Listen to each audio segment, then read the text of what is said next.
disaster must come. At best, only postponed. Shaolin Kung Fu, to survive, must now be taught to more young men.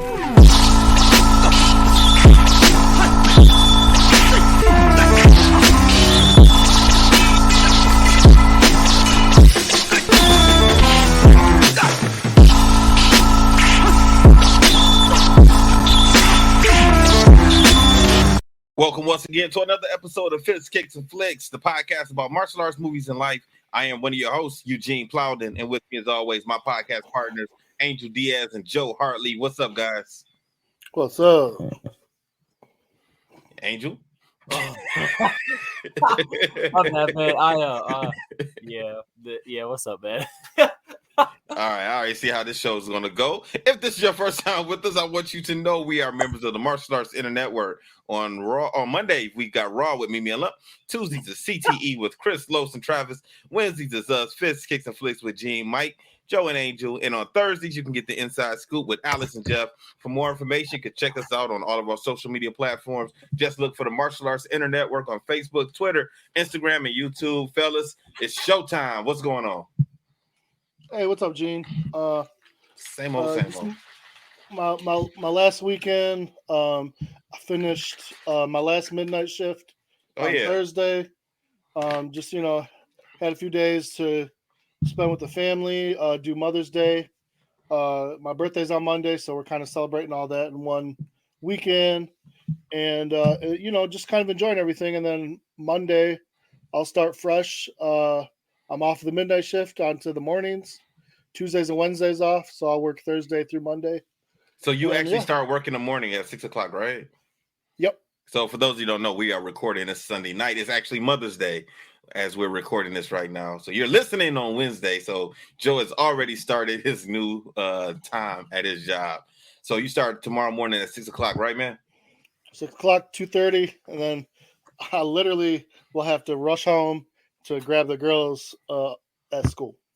Okay. All right. So, instead, I've been waking up to grab them. Now I'm just going to leave work and go pick them up. Okay. So, yeah, no big deal. That's about it, man. It's we went to Frankenbooth today, the wife and the kids and I, and we did some fun stuff over there. My wife let me do this blacksmith experience where you can make a knife or a dagger. I've been wanting to do that, and she surprised me with that instead of a craft show. Like she had lied and told me we were going to a craft show, and then she brought me. So yeah, she likes to do stuff like that. She gets me a lot. How enthused were you when she told you that you guys were about to go to a craft show? Not very, but it was Mother's Day, so what can I say? Right. Yeah, Melissa, she mentioned something about going to a gardening show today, and I said, "Isn't that something that women do?" Like, my mom's not here. Like, maybe y'all can go together. When she comes back or something. But we did some other stuff. I'll get into that in a minute. Angel, how was your weekend, man? Honestly, man, my weekend was a disastrous weekend. You have to compete somewhere? No, that's kind of why I'm upset. So this is why I'm upset. I was supposed to compete in Indiana, and I couldn't go because my nephew, his first birthday was Saturday. So, you can't miss like those. Those are like things. Wow, it's been a year already, huh? It seems like that just happened. Right? It's been a year. So it's like I can't miss it. It's his first birthday. I go to take him. I'm planning my whole weekend. I'm like, all right, I'm gonna be with him. I'm gonna be at the party, right? Mm-hmm. I gotta go pick my aunt up at the airport. The airport is an hour away. It's in New York City traffic with a rainstorm. Ugh. I had to leave right when the party started, and I got back right when everything ended. Oh, wow. So I'm like upset because I'm like, man, if I'm gonna miss his party, at least let me miss it and go make some money. Like, come on, man. Like, of all the things, of all the ways I could have missed it, I didn't want to miss it this way. Mm. So I was like, this sucks, right? Mm-hmm. So then I had plans all Saturday, it got ruined. Then I thought was I was gonna bring this to the group. Like, I have a laptop. This is like my MacBook, right? Mm-hmm. I for you guys, I don't know. I've been doing this for like almost a year now on my work computer. My MacBook, the keyboard does not work. It doesn't work for some weird reason. Okay. I take it over there. They're like, oh, if you want to get it fixed, it's gonna be like $500. At that point, you might as well just get a new computer. And I'm like, yeah. I'm like, well, I don't know. You think I got $500? I'm just gonna pull out of my pocket, so that's not gonna work. As she's saying that, it started working. So I was like, well, let's not touch it. Let's just let it rest for a little. It's probably been through some trauma. She updated it, did all this stuff, was working. This is yesterday. I go FaceTime my girlfriend from my computer for the first time. I'm all happy. I'm like, good. I don't have to use my phone, kill my battery. I started playing video games again. Life is going great. Life is going great, right? I'm about to sign on. I was like, let me sign on through my Mac. Keyboard don't work now. It just decided to quit working. Yep, that just happened right now. So I'm like, this is a terrible experience. On top of all of that, today is Mother's Day. I didn't get to spend Mother's Day with my mother the way I wanted to because of yesterday's actions. I had to do an essay for work, and that took me like 4 hours to write. Wait a minute. Wait. You're the teacher. Why are you doing the essay? Gotta write reports on these kids, man. Okay. So, all right. It took me 4 hours, and I'm just like, man, like I really could not be present this weekend the way I wanted to. I felt like I was at a tournament with how disengaged I was. I felt like I was at a tournament. I was like, for all that, I might as well just went to a tournament. When next weekend I'm gonna be at a tournament and I'm not gonna be in my bed. Like, what gets me mad too is like when I get a Sunday or a Saturday, I get to actually lay in my bed and relax. I want to watch Justice League. I want to do my own thing. Couldn't do it. Next weekend I'm at a tournament. The weekend after that, I think I'm gonna go to Virginia. We'll see if my ticket gets paid. After that, then I'm going to go to Memorial Day weekend. I may or may not be here. Then after that, I gotta go back to Virginia to go train or to go see my girl. Then it's battle, and then after that, it's like a few weeks, and then it's U.S. Open. Like I'm not gonna be in my bed like that. So this was the time I was enjoying this weekend. Destroyed, but that's my weekend. And let's hopefully things get better. Well, I mean, school's almost over with, man. Right? So you're about to have the summer. Yeah, but this is the thing, though, bro. Like, I'm not in my house that much this summer. Like, I'm actually not gonna be at my house like that. I'm gonna be doing so many tournaments, traveling. Then on top of that, like, I gotta go. Listen, get this, man. Like, you guys say, like, how, like, we talk about how like the crafts go and our women go. I gotta fly down to Georgia the day I end school to go with my girlfriend because she's going to drive to Atlanta for the tournament, and I have to drive with her. I hate driving. I don't even drive to go see her. It's 8 hours, and I got to drive.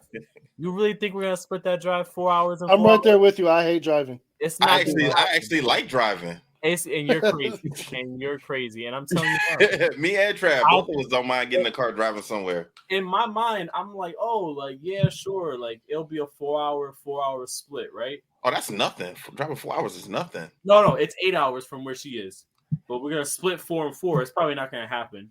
And then on top of that, the ride back, that's probably not going to be I'm probably going to be stuck with 5 to 6 hours. It's just, I don't know, man. I just don't like it because when she sleeps, she's like a rock. It's just, you know what? How it's going.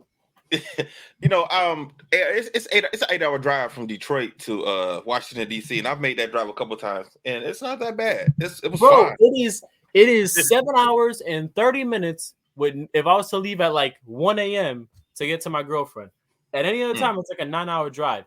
You know how many times I did that drive once? You know how many times on that drive I thought about driving into the river? I just noticed, Joe. We're gonna have to have a talk one day with Angel. Maybe not no time soon. Maybe in about 5 to 10 years. Angel, once he gets married and start having kids, it's gonna be a random Tuesday or Wednesday. He's gonna have a nervous breakdown. He's gonna be like, I can't take this fucking house. I got all these people in the house. I come in the house and the kids' toys are all over the place. My wife is nagging me because the garbage ain't been taken out. He's gonna have a nervous breakdown. We're gonna have to talk him off the ledge. I see it happening. He's gonna have It's okay. He's growing up. If only you guys knew, man. If only you guys knew. Oh, you're not wrong, Gene. I tell him all the time. He got young people problems, bro. I'm telling you, but those are the stressors in my life. I'm not over here talking about. Well, like I was saying about the summertime, man. I mean, it's going to be a Tuesday or Wednesday afternoon, about 2 or 3 o'clock. You're not going to be at work. You're going to be able to get some rest at that time. You got to look forward to stuff like that. Yeah. you gotta look to the good times. Bro, listen. You know what, man? Let me shut up before next thing you know, I'm gonna say it's gonna be like how it was when we did the Christmas show. I'm gonna be sleeping outside at 3 a.m. I'm gonna shut up now. I'll sleep outside at 3 a.m. Oh god. Yeah, this weekend's been kind of cool for me. Of course, it's Mother's Day weekend. My mom's not here; she's in Florida, so I sent her a teddy bear and some flowers. And I bought my son's mother got her something from him. I picked Champ up yesterday. Me and him went out to the store, walked around and grabbed a couple things. Got some stuff for his mom. And then also I got Melissa some stuff also. Now, of course, what should a martial artist get his girlfriend? But I got her some flowers, a plant, of course, some cards, gift cards, and these. I got her Cobra Kai teddy bears. Yes. One for Cobra Kai and the other was Miyagi-Do. That's right. They got the logos on the back. I might have to take that idea from you. Where'd you get those? Never mind. Where'd you get those? My teddy bears get thrown out. You know what? I'll tell you where I got them. Is it Build-A-Bear? No, don't go to Build-A-Bear. Do not go to Build-A-Bear. I'll tell you offline because they're not sponsoring our podcast. I'm not going to say the name. I got you. I'm not going to say the name unless they want to, send a check. They can send a check to the Martial Arts Center Network. Agree. No, don't send it to the Martial Arts Center Network. I don't know if Travis is going to divide it up with us.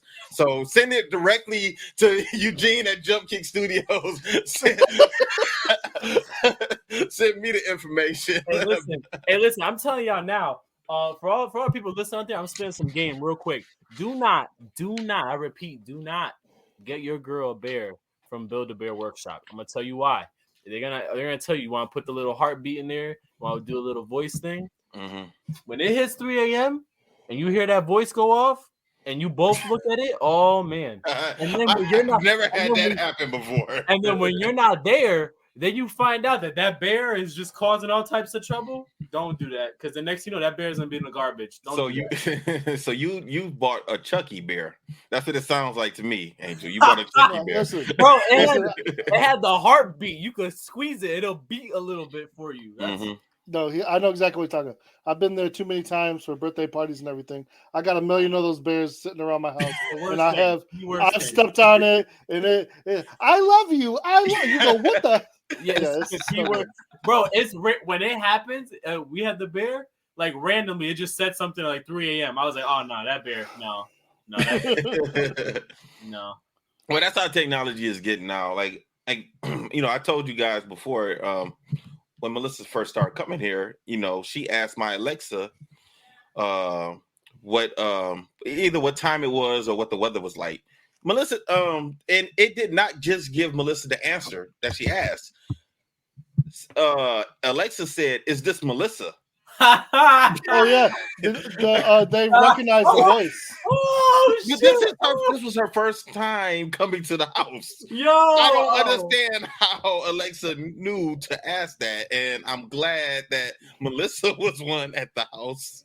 Yo, I'll tell you what. If that was me, I would have got stabbed. Instantly, I would have got stabbed. Instantly. If my Alexa would have told my real Alexa, "Oh, is this another name?" I would have got stabbed over and done with. That's the end of Angel. All right, you guys will never see me on this podcast ever again. Oh God! All right, let's get into it. We're talking about Kill Bill Volume 2.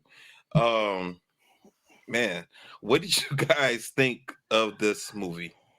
I love this movie. I know you guys probably don't, but I like this more than the first one. I would say it's the same for me. Like, no, not Joe. It's the same in terms of like what my grade last time. Same. This one was more straightforward. It had some of the same artistic stuff that you guys don't like especially right up at the beginning with the monologuing and the gray scale, whatever you want to call it. But this one was straightforward. It didn't jump around. No, it didn't. The storytelling of it was a little bit better. But they're really, I mean, it seemed shorter. It seemed okay. The movie was 2 hours and 17 minutes long, but it seemed like it was less action in this movie than the other movie. And I don't know. Actually, what it made me want to do, honestly, this movie made me want to see a prequel of the movie before any of this happened. This movie made me want to see how things were with Bill and what's the name of his team? Viper Assassins or the Deadly Vipers? Is that what they were called? Deadly Viper Assassins? Something like that. Because he was the snake. He was Snake Charmer, right? And then everyone had snake names. Yeah. I mean, I would want to, I wouldn't mind seeing a prequel. Maybe not a movie version, but maybe like a television series if they do what they're doing now, like 10 episodes a season. Do you know what I forgot about in this movie? And Samuel Jackson? No, that's it, because I had to look that up to even know it was him. You couldn't recognize his voice, huh? Kind of, but I you can say, oh, it sounds like Samuel Jackson, and you guys still want to see his face. Yeah. But go ahead. They never say her name to the very end of the movie. Yep. They bleep it out every time. Yep. What? See, I don't know why. About. That's that weird stuff that Quentin Tarantino does that I don't like. Because if they're going to do that, at least have a purpose and explain the purpose to us before the end of the movie, and they did not. Because that was weird. And I was thinking the same thing, because the only time her name kept coming up was someone else telling the story.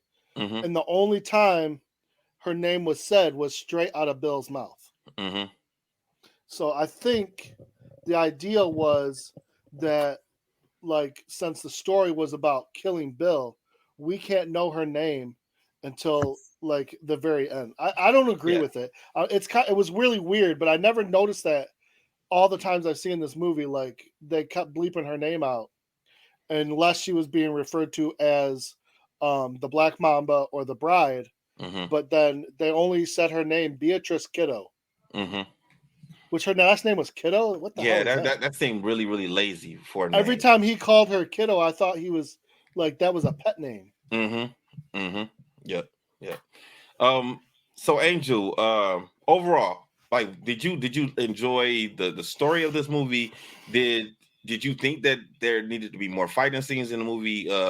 Just give me a breakdown of what you thought as far as the movie. For me personally, I agree with Joe. It was straightforward. So, like, in terms of that sense, like, that was something I didn't like from the first one. How it seemed like you know what the first one reminded me of? I thought about this after. It reminded me of Hero.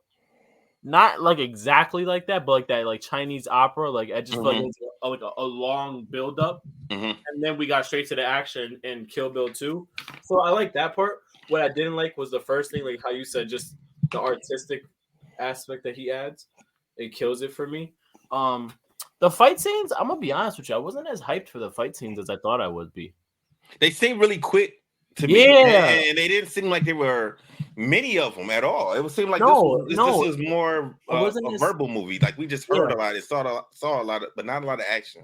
Yeah, it wasn't as hyped for it as I thought I was gonna be, or I don't know why. For me, I remembered so much more. Like one thing I always remember is when she stepped on her eye. Like that will always be for me. Like that is always the wildest. Like for me, that's probably my favorite part of the whole entire movie. So like I always remember that. But oh my god. But I'm always just like no, not Eugene. But I'm just like I don't know. I just think like in terms of the movie. The reason why I said I gave it kind of my same grade was just because I felt like they could have done so much more, if that makes any sense. So I felt like, I don't know, maybe for me and just the way I see movies now, less monologue time and like how you said, more action. Like the ratio of the monologue to the action scene was not the same. No, not at all. And I think that kind of just got me upset. That's all. Okay, but let's just sit back for a minute and I'm going to tell you why I disagree. She is showing off why she is better than everybody else. Okay, so what we don't know is where did she get her skills from?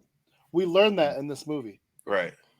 And she is highly skilled. We don't know how highly skilled she is, but we learn in this movie she doesn't have to do as much fighting in this movie because all her one-on-one fight scenes are against enemies that she hates, right? So she's going to take them out. Except for the sensei. Well, and that's one of my favorite parts of this whole movie is I just love that sensei. But what we see, you only see a little part of that. Mm-hmm. You don't see when she gets on his level. Mm-hmm. And that's what we're seeing. She's on the level of, and we'll talk about the sensei down when we get to that part. She's on his level. And you find that out at the very end of the movie. Mm-hmm. Because he teaches her something that he's never taught anybody else. Right. So he must have really enjoyed her company, and she must have really, showed him that she's, worthy of his teachings. So she doesn't need to do much, I mean, the fact of the matter is, and this is my least favorite part of the movie, is the fact that when she goes to take out Bud, Bill's brother, is he gets the best of her. And he could have easily killed her if he didn't get cocky. Yeah, I don't even understand why he didn't. All right, that kind of happened at the beginning of the movie. So first off, for the beginning, did you guys watch Kung Fu at all, like later on in life, or just growing up or anything? No, I knew of the movie. I mean, the TV show, but I never watched it. So anytime you see Bill, mm-hmm. a lot of the stuff is referring to his character from Kung Fu. The second you see him and he's playing that damn flute, yeah. That's a Kung Fu reference. Oh, okay. He's always playing that in Kung Fu. Okay, all right. Around a fire normally, like before he goes somewhere, before he goes like take out somebody. He's like a gypsy traveler. Okay. He's always playing. So I don't know. It was interesting to me. Like I think Quentin Tarantino likes to go back to some of that old school. Mm-hmm. And give them props for that. Okay. All right. So go ahead. All right. What I'm going to do is I'm going to go ahead and read it straight off of Wikipedia about the movie. All right. So we start off the pregnant bride and her groom rehearse their wedding. Bill, the bride's former lover, the father of the child, and the leader of the Deadly Viper assassin squad arrives unexpectedly and orders the Deadly Vipers to kill everyone at the wedding.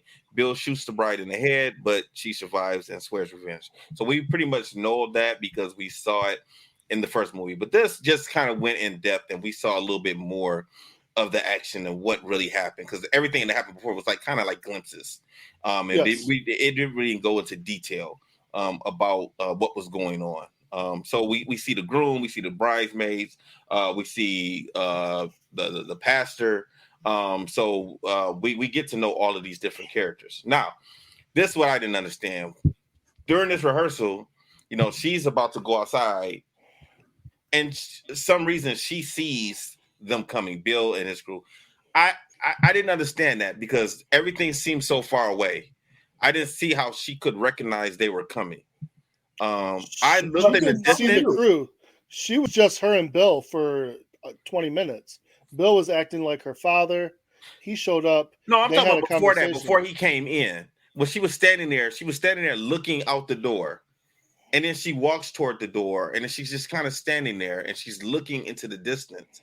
It was almost like, okay, oh my God, I can't believe they're here. They found me. And I was like, wait, what is she looking at? Because I didn't see anything. And then she looks to the left, and Bill is there. But I didn't get that. Like maybe that's supposed to be an assassin thing. She has some, super heightened. I got you. Sight or something. I don't know. No, she probably just knows because she used to roll with them, so she probably just knows the way they like the way they make their entrance. You know what I mean? I guess. Like I said, I couldn't see anything. I didn't see what she was looking at. It's like if you were in like the Yakuza or whatever, you would know their style of how they come to kill someone, or I think maybe if this part of the movie was not in black and white and it was in color, we would have been able to see what she was looking out stand out like a vehicle. We would have been able to see it in the distance.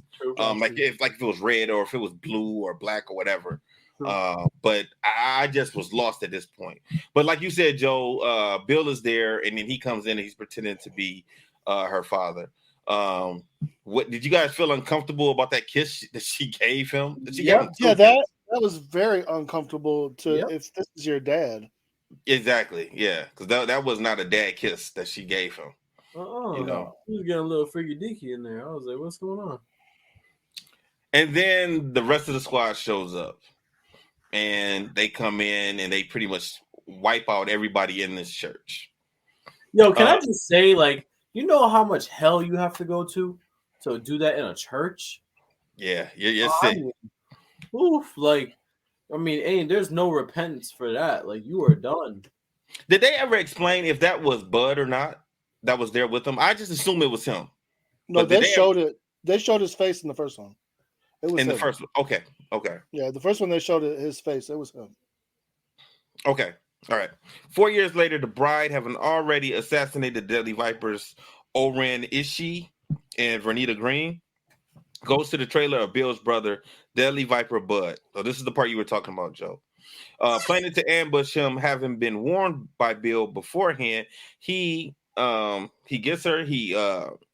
He shoots her with a non-lethal shotgun blast of rock salt and sedates her. He calls Ellie Driver, another former Deadly Viper, and arranges to sell the bride's Hanzo sword for $1 million.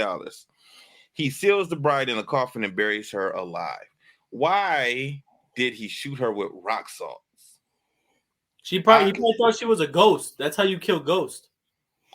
Well, that's according to Supernatural, but oh, you know that show?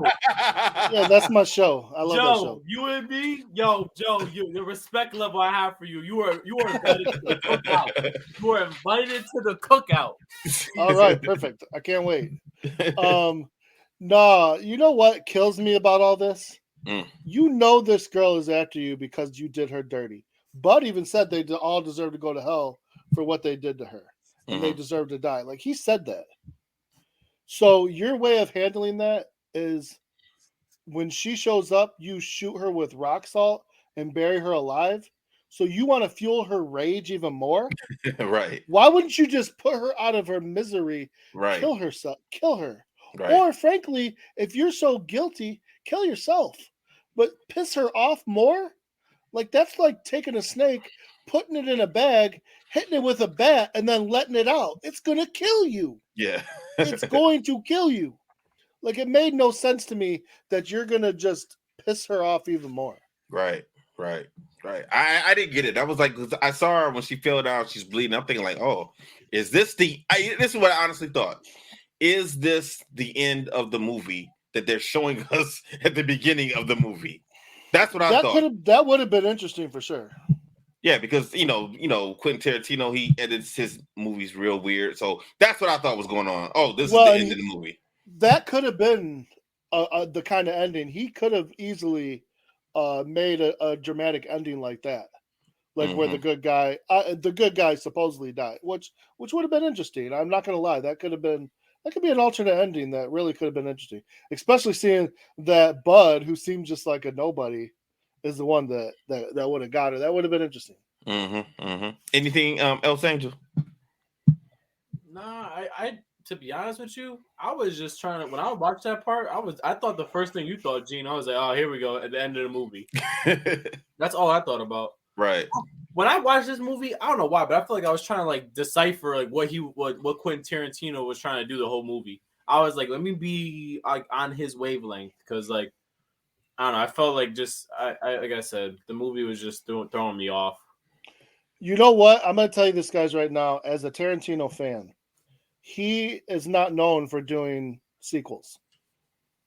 Okay. So to be honest with you, he may, if you really like watching this movie, it has a lot of his style to it, but not as much as normal. So I almost wonder. I agree with that. I almost wonder if he kind of phoned it in because he felt obviously he couldn't just leave us the way the first one ended. That honestly would have been a Quentin Tarantino thing to do. That's not what happened. What happened was the people at Universal like, what the fuck are you doing? Like, it don't even make no damn sense. Yeah, they made a lot of money. They made a lot of money off this movie. Yeah, and they really did because the first one was a huge success, and this one I think did double. I don't know how the first one was. He doesn't do sequels, so for him to do a sequel on this one was pretty big for him, and so that's a lot of why the movie may be the way it was done, because he's not used to doing a sequel. He's just like, no, I'm going to give you a movie, you're going to love it, and that's it, or you're going to hate it. I don't care. Right. That's just his style. Okay, so years earlier, Bill tells a young bride of the legendary martial artist. What was his name? The sensei, Pai Mei. Is that his name? Pai Mei, yeah. Pai Mei, and his 5-point palm exploding heart technique, a death blow that Pai refuses to teach his students. Properly used, the attack reputed to leave an opponent able to only 5 steps before dying. That was so stupid. I hated that. It's amazing. If they're gonna die, just die instantly. Like why? I wouldn't have got up. I would have said, you know what? I'm just gonna slide my ass over into a wheelchair and I'm gonna wheel my ass around for the rest of my life. I'm not taking 5 steps. Let's see how long this shit lasts. That's what I would have did. You all right? Listen, man. Off with that one, huh? Then you're gonna have to step up to go pee or something, or you're gonna pee in a bucket. No, I'm gonna roll my ass into the bathroom. I'm gonna slide over onto the toilet, and I'm gonna piss. That's right. I'm not standing up. Your feet are gonna touch the ground eventually. That's not a step, though. I'm not stepping. I'm not stepping nowhere. You gotta respect the move, man. Man, I'm gonna call Elon Musk and say, yo, we gotta be like the Jetsons. Let's just have a sidewalk that moves for us everywhere. Come on, create that for me. That's what I would do. Yo, imagine G rolling in to class, Joe, and you teaching Bo, and he just on his wheelchair telling you what to do. I'm gonna be like Professor X. That's right. I'm gonna come rolling in. Students, students, stand at attention. I'm not standing up, but y'all stand at attention. This would be great. All right, so good. All right, back to it. Bill takes the bride to Pai's temple for training. Pai ridicules and torments her during training, but she eventually gains his respect. In the present, the bride uses Pai's technique to escape from the coffin and claw her way to the surface. I thought when she broke out of the coffin, I thought she should have instantly died from the 6 feet of dirt that was going to land on top of her. But somehow she was able to climb up out of this coffin and through the dirt. Okay, I got not only that, but I don't know. They didn't really tell you how long she was in that coffin. You're going to run out of air. At some point. I think you only have 45 minutes. I don't know how long. I'm just saying you're going to run out of air, and by her exerting all that energy, like with that technique, she would have had to, because she would have been losing air, she would have been losing consciousness, and she would have been losing power. But instead, somehow she's gaining power. Yeah. And I was like, when I was watching this thing, I was like, oh my goodness, thank goodness this is happening at night, because if there's anybody in that cemetery in the daytime, I see someone climbing out. Man. She'll get shot in the head again. I swear to God. Shot in the head, stepped on. I would kick her ass back to hell. That's what I would do. Shit. Yep. Ain't nothing supposed to be climbing out of no damn grave. Hey, listen. When did this go from Kung Fu to Walking Dead? Right. Because she had all the dirt on. She looked like a zombie. Yo, you know what's funny? I can just imagine that being Gene, he's walking with Melissa, and they're honestly like in a cemetery, and someone pops out like that. I feel like Gene will go, I'm dead. That's it. Like I would have a heart attack on the spot. Like, I'm telling Melissa, you better move your ass, because I'm out of here. You better follow me. You better follow me. Run, because I'm out of here. We're not having barbecue Gene today. Let's go. Let's go. What did you guys think of Pai Mei and this whole sequence? You like it, hate it, stupid? No, I didn't mind it. I mean, I expected it. I mean, that's the type of stuff that would be in this type of movie. So I wasn't tripping on it. I always just enjoy because he looks ridiculous. I'll be the first one to say that. This man has all white hair. I think it was a nod to the old Kung Fu movies from back in the day. Yeah, that's what it was. But it's just, he had this long white hair, this long white, like Master Shifu looking beard, and these eyebrows that were like curled at the. It was it was interesting. I don't know where they came up with this character, but it was interesting. Mm-hmm. All right. So Elle arrives at Bud's trailer and kills him. I didn't understand that part either, because I thought they were all working together. Why should she show up? Why did she show up with the money? And she told him. I missed it then. What was it? She said she was pissed off at Bud for killing someone so easily, like the Black Mamba, because she's like, nah, she basically felt like she should have gone down in a fight against her. I got you. Okay. Yeah, the fact that Bud just took her out with a little bit of rock salt and buried her, like, yeah, she's pissed. Okay. That's just the kind of person she is. And she even explains down the road during her fight with the bride / the Black Mamba that she killed Pai Mei. Right. Yes, she did say that. She poisoned his food because she was very disobedient, and she lost her eye. Pai Mei ripped her eye out for being disobedient. Mm-hmm. Yeah. So, she calls Bill and she tells Bill that the bride killed Bud and that she killed the bride. And she used her real name, Beatrix Kiddo. As Elle exits the trailer, Beatrix ambushes her and they fight. Elle, who was also taught by Pi, taunts Beatrix by revealing that she killed Pi, like you said, by poisoning his favorite meal, which was fish heads. Yep. In retribution for him plucking her eye out, she also, after she called him a miserable old fool, enraged, Beatrix plucks out Elle's remaining eye and leaves. That's one of my favorite parts of the whole movie. That is one of my favorite parts. That was gruesome. That was gruesome. Yeah, but the way she did it and her reaction to it, I laugh at it every time. Because could you imagine? You're already been going through life with one eye, and you're doing okay. But she rips out your other eye in the middle of a fight, and she just went nuts. Yeah, I didn't even realize it at first. I thought that she just poked her in the eye. Like, I was like, is she just a Three Stooges routine? Like, I was like, they're doing karate and she just pokes her in the eye. Like, and then she was screaming and rolling around. I still didn't get it until I saw the eye. Then I said, oh, she ripped it out of her head. She ripped it out and then stomped on it. Yeah, then stepped on it, But then she didn't finish her off also. And I was thinking with a movie like this, you have to finish them off. You never know. It's like she can come back as the blind assassin or something, She could have, but she was never getting out of that trailer. We were left to assume that the Black Mamba that was there was going to get her. That's what we were left when to we assume. saw her last, she was in front of that Black Mamba, and she was blind. So I'm assuming, yeah. But you never know. If I was Beatrice, I would have took the money. She didn't take the money when she left, did she? She's got more than enough money on her own somewhere. Yeah. She was the top assassin, man. She was making money left and right. Mm-hmm. Now, in Acuna, Mexico, Beatrix meets a retired pimp, Esteban Vallejo, and who helps her find Bill. She tracks... I didn't even understand that part. I didn't get it. Like, that was somebody that Bill looked up to. That was like a mentor. Bill, yeah, they said Bill had many father figures, and that was one of the ones that was still alive. Right. He was 80-something years old, even though he looked younger than Bill. Yeah, he did. He did. He looked younger than Bill. She tracks him to a hotel and discovers that their daughter, BB, is still alive, now 4 years old. That was a sad scene, even though it's supposed to be a heartwarming scene.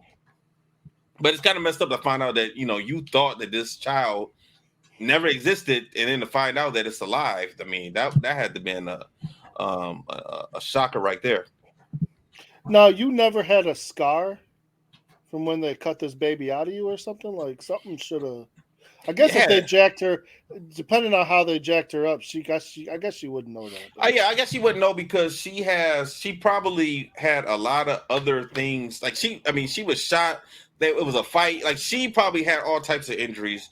And then it's been 4 years also. Like, how long, how long would it be visible or, like, will you feel pain? I don't think she would even notice. Like, it probably healed up pretty well. However they did it. Yeah. Beatrix spends the evening with them after she puts BB to bed. Did you see the name of that? Did you hear the name of that movie that they were watching also? Yeah. It was like something assassin. Like, why is she watching an assassin movie with this little girl? That she's 4 years old. The little girl wanted to watch it. Bill said that it was too late. It was too long or something like that. But Beatrix wanted to watch it with her anyway. So they watched the movie until BB went to sleep. And after she puts BB to bed, Bill shoots Beatrix with a dart containing truth serum and interrogates her. But he didn't really seem like to ask her a lot of questions or anything. No, he just wanted to know a couple things. Yeah. And then he finds out that she never really wanted to leave Bill. Only reason she left was because she got pregnant. And she wanted to raise the baby in a normal family atmosphere. So that's why she was going to get married. And then I guess that's why his reaction to that was stupid, because he said that wasn't just your choice. Why not? Well, I guess because he wanted it to be his choice also. Like, if she would have discussed it with him, maybe he would have. I guess maybe he would have felt like he would have been like okay with her going away and having a good life. That's what I'm assuming. I guess he just wanted to have that talk with her. The way he's been raising this girl for 4 years seems like he's still raising her to be an assassin. Right. Yeah, exactly. I mean, like you said, that movie she was watching, that's not a normal 4-year-old movie. And then they had to talk about how she stomped on her goldfish. Yeah, and, learned about that. I mean, that's not normal 4-year-old behavior. So I think whatever he's talking to this little girl about and the kind of conversations they're having, like, he's definitely trying to raise her to be an assassin. So I think Beatrice was right here. Right. Bill explains he explains that this is what I also did not understand. So Bill thought that Beatrix was dead, right? So he went to find the person or persons who killed her. And that's why I don't understand how he found out where she was and that she was getting married. Who was it that was sent? Or why did he think that she was dead? I missed that. I didn't get that. So during the story she was telling, when she was out on assignment and before she finished her assignment, she found out she was pregnant. Mm-hmm. She was discovered in the town where the mark was, Lisa Jones or something like that. Okay. So that mark, once found out that she was there, knew she was there for her, and sent her own assassin after Beatrice. Okay. So that whole time, I just thought, because when we saw that scene and we saw that fight, I don't know why I thought that was one of Bill's people. Like, the movie jumps around so much, I thought that was just another person of Bill's coming after her. Because she explained how she found out she was pregnant. Then, she went to answer the door and it was an assassin with a shotgun. They had a little mini shootout, and then she talked her out of killing her. Said, "Listen, I just found out I'm pregnant. I'm done with this life. You can go with your life. I'm gonna go with my life." And so then she showed her the pregnancy test, and they went about their separate ways.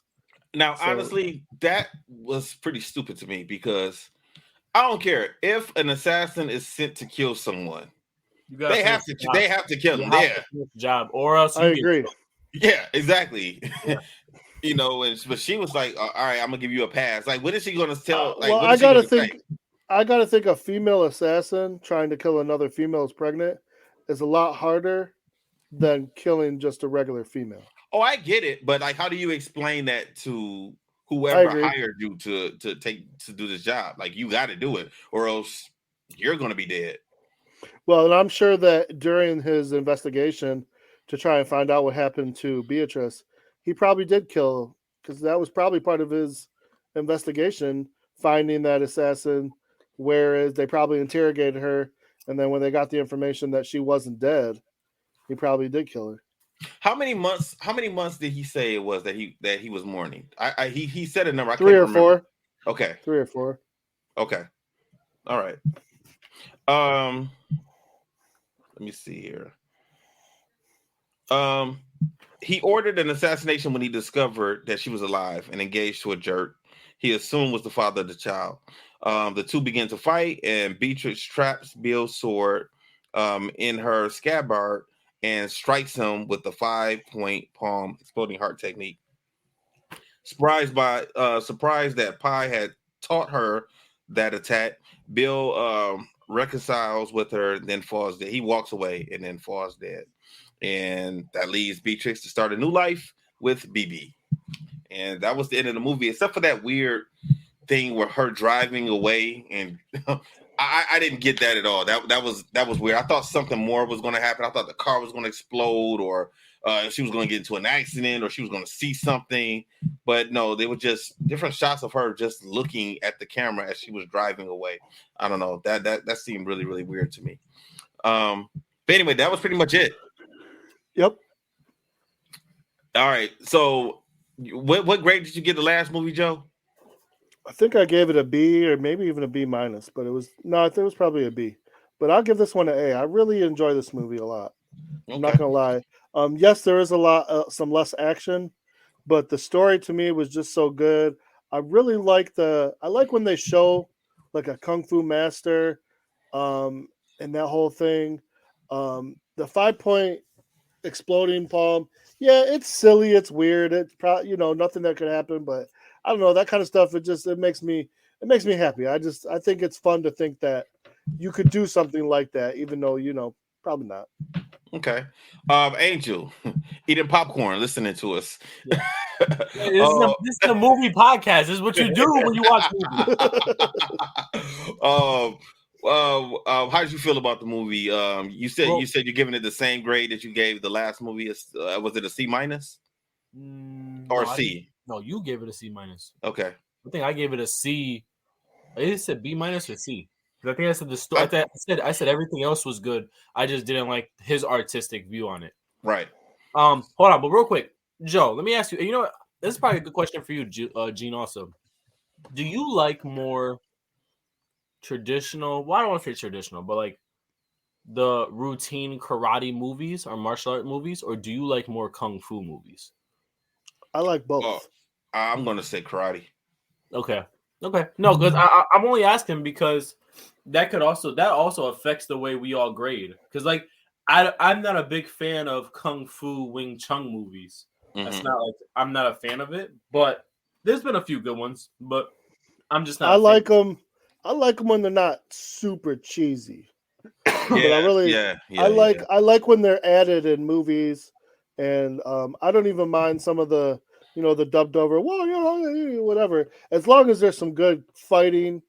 I don't always. There's some movies where I don't mind, like when they're on the line fighting, as long as it's still some good martial artists. But I'd rather see straight karate more than because the kung fu can get out of hand. Okay, for me, I would give this a B minus. If I didn't give it that last time, this would be a B minus. Because this would be better than the last one. But like I said, just the artistic view. And the only thing that killed it for me was just the ratio of monologue to action wasn't consistent. That was the only thing that killed it for me. But besides that, I'll give it that a B minus. Okay. For me, I like this movie better than the first one. The first one was just kind of all over the place. I gave the last one a C minus, so I can give this one a C. It wasn't the worst. The storyline was okay. I had no problems really with the story. It was less gore also in this movie, even though they had the scene with the eye. It just wasn't as bloody as the last movie, to me, in my opinion. What do you guys think about that? Yeah, I agree. No, it wasn't. Okay, it could have been. Yeah. I guess they were pretty much like, we got the eye scene. We don't really need too much more other than that. All right, wait, I got a question. Do Yeah. you guys think this was one of our better martial arts movies we watched that had a consistent plot or a better plot or story? What do you guys think? I'm not sure. I mean, straight through from beginning to end, it was. I mean, it gave you what you wanted. You get without jumping around. I enjoyed it. I like it a lot. I don't know if I can say that, Angel. I mean, it was okay, but like when I started thinking about like we really enjoyed the Karate Kid movies and Last Dragon. I don't know. I can't put I can't put this movie above those. No. Plot wise, plot and storyline wise, I'm not putting this over either of those movies. I don't know, man. Because for the Karate Kids, personally, the first one was really the only one that had a good storyline. Well, the second one did also. Not the third one, really. But I didn't mind the third one at all. I like the third one better than the second one. Yeah, because we know why. We said that. But I'm just saying, like, in terms of, like, storyline and plot, I feel like this is one of the better, if not the best ones, because it was so intricate. Like, we've never had a movie like this before. The other ones that kind of followed the same pattern. Karate Kid. Well, you know what? A lot of the other movies, besides the Karate Kid movies, a lot of the other movies, sequels really didn't have any type of connection to each other. Like the Rush Hour movies, like Rush Hour 1, 2, and 3. Really, besides Jackie Chan and Chris Tucker, had no connections with each other. Really, you know. And this 1 and 3 had a connection. Yeah, but only because of the people that were in it. The story did not really have a connection. This Kill Bill 1 and 2 was really, this could have just been one movie, honestly. Yeah. And it just was just a continuation from the first movie. I see what you mean. This could have been one big movie. I get what you're saying. It could have been. Yeah. I'll give you that. You're right. You're absolutely right on that. And speaking of Gene, just to keep going with the same theme, liking the Karate Kid 3, we're going to get a whole bunch of Terry Silver in the new Karate Cobra Kai. Yeah. If you see in the preview, I know Angels, you haven't seen the preview yet? No, not yet. Yeah, you got to check that out, man. That's pretty cool. They show for that or no? Yeah, September 9th. September 9th. They even said that they were upping it a few months early because it normally comes out for around New Year's. Yeah. Since it's been on Netflix. And so they're releasing it in September 9th. So that's going to be exciting. Wow, that's going to be great. And it showed right off the bat, a small confrontation with Daniel, Chosen, and Terry Silver. Oh, I love that scene. I know you did. Yeah. Terry Silver told Daniel, like, I told you, like, don't play with fire. And Chosen steps up to Terry Silver and says, and I'm the gasoline. And I was like, oh shit! Like he's ready. I saw a thing online where people were debating who would win in the fight between Terry Silver and Chosen. All day. That's what I think too, because he is ready to die, and we saw Terry Silver. He is not ready to die. Okay, but here's my only problem. Just to play devil's advocate a little bit. Chosen lost to Daniel when Daniel was still a white belt. Daniel was not a white belt anymore. He had stolen a black belt, which makes him a black belt. If you've been studying under a badass master and you lose to a white belt in a death match, I have to worry a little bit about your real. So we're hoping we need some better skills here. Well, Daniel should have lost his first match in the tournament.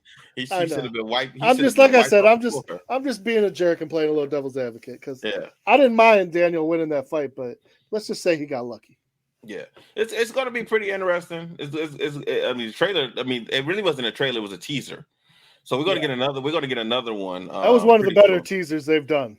Yeah, so we're gonna get another teaser pretty soon, which is going to be more like a trailer to explain the story because it really didn't explain too much of what's going on. Like it just gave us an idea of stuff that we already knew what we were going to see.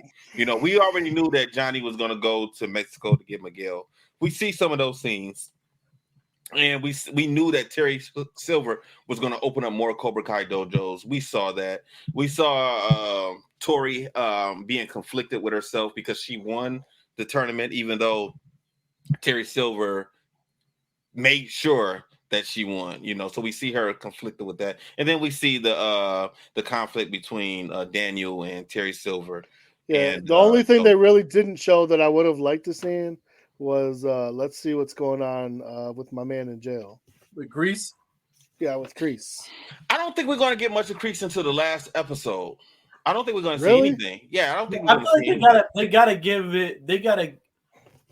I feel like for the spinoff, they gotta build him up now. We gotta want Kreese for the spinoff. Did you hear something about a spinoff for him? They're doing a spinoff. I know they were talking about, but I didn't hear anything about Kreese having a spinoff. Yeah, I think it was going to be. I've heard a couple of spinoffs, even Miyagi spinoff. Well, I didn't hear that one. Like a prequel for him, like because he's not going to be in the future things. So no, not future. No, it's prequel. Okay, him running away from Okinawa because he was scared to fight Sato. Something like that. Yeah, I've heard a couple of something like that. That could be interesting. That could be I've interesting. heard spinoffs with Kreese. So I don't know if you could. It'd be hard to make Kreese a good guy at this point. He's done so much crazy. If they go to make him a good guy, I hope it's like he's about to die. He's dying. This is the end of him. This is going to be his last hurrah. And then maybe not make him a good guy, but maybe they would. I could see them giving more of the backstory so we feel like empathy for him. Well, that's what they were doing in that. What was that? The second or third season? We got a lot of him. We saw. I think they're gonna do it more. That's what I'm saying. I think he's gonna get we're gonna really know who. I see what you're saying. I thought you were saying like the old Kreese was gonna have a spin of the young. Yeah. I heard about the young Kreese spinoff. Yeah, I heard about that. Okay. I got you. Okay, so yeah. So Cobra Kai is coming back September 9th. That's gonna be pretty cool. What movie are we watching next? We're gonna watch Kickboxer 2, the reboot. Watch Kickboxer 2, the reboot. So that one's gonna be a good one.